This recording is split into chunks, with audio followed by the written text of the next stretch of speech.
السلام عليكم ورحمة الله وبركاته.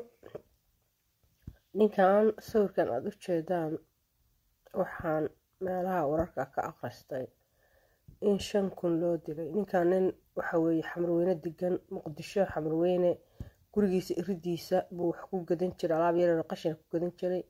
30 sano saa sameyn jiray la yiri uu wax ku gadanayay. bal aan eegna arrinkan.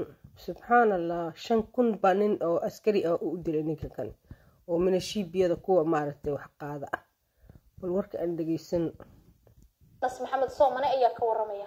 أسكنتو فدي حرانتي كودفتي جوجو كدا عيسونا أسو استغنى أو كودفتي alaab qashin ayay u gadi jiray shan kun dartiisaan loo dilay 5 kun ayaa loo dilay. qofka aan ka hadlayo waa Allah u naxariistay marxuum Abuukar Maxamed Sheekh Nuureyn oo ahaa muwaadin Soomaaliyeed oo degan degmada Xamarweyne ee gobolka Banaadir. meel halkaan ayuu ku lahaa miis yar oo muddo la sheegay 30 sano inay ku dhowdahay oo halkaas ku ganacsan jiray. askari ka tirsan ciidamada dawladda qaybta canshuuraha ayaa la sheegay inuu u yimid halkan isla markaana goobtan ku dilay. sidaad arkaysaan daawadayaal waxaan ku suganahay barta lagu dilay Abuukar Maxamed Sheekh Nuureyn oo ahaa nin si weyn looga yaqaanay degmada Xamarweyne ee gobolka Banaadir. dilka ka hor ayaa la sheegay in la weydiiyay lacag shilin Soomaali oo gaaraysa 5 kun, balse waxaa la sheegay in askariga uu si bareera ugu toogtay goobtan aad arkaysaan.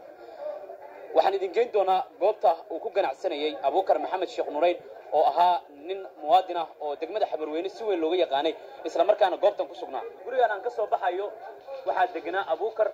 waxaa la sheegay inuu ku ganacsan jiray muddo 30 sano ah. albaabkan aad arkaysaan oo si weyn loogu yaqaanay.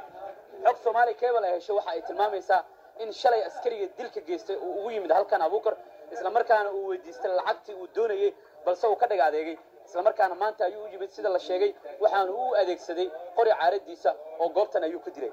qaar ka mid ah ehelada marxuumka ayaa Soomaali Cable la hadlay. ninkan wuxuu nin masaakiin intuu wuxuu ku gadanayo wuxuu ku nool yahay 5 kun ama 3 kun wixii ay yiriyadu iskaga gadi jiray. hadda lagu imaado minishiib qori qaadanayo oo handadaad maalin walba dhibaato ma ahana iska dhibaato weyn weyn magtay mar wuxuu 5 kun isoo waa lagu siinaa nin wuxuu ninkan iska dhaaf ana ku siinaa sadii karta jiiradaal salagana halkaas ugu dhiftay bartankaas waraanaga waa dawladda waxaan ka rabnaa cadaalad. xasan sheekh maxamuud ra'iisul wasaaraha baarlamaanka cadaaladaan ka rabnaa. nin fiiri qof waxa la soo shaqaalaha laga dhiganayo wax wada waalo. qof buu naftiisii dhan wuxuu lacag ugu dilaya 5 kun. 5 kun maxay tahay $1 ma dhama xataa.